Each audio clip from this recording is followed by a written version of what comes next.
لما بنيجي بنسوي اللحمة بتطلع من ببطء، ليه بتطلع مننا جامدة او مش طرية؟ يعني انت تقصد ان اللحمه لما بنسويها بطريقه منخفضه او بطريقه الطهي سلو كوكينج بتطلع جامده منك.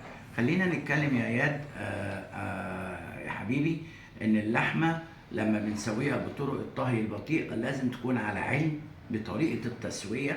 طول ما انت عارف طرق الطهي وعارف يعني ايه سلو كوكينج وطرق الطهي ودرجات الحراره، انت بتعرف تسيطر على الخامه.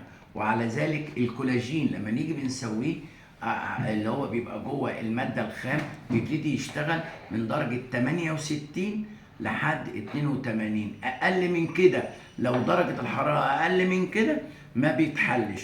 فوق بعد كده فوق ال 82 بيبتدي يشد معاك. فده لازم انت تكون على علم بطريقه التسويه ودرجه الحراره، لان انا لو عليت درجه الحراره على 82 بيحصل للماده انكماش.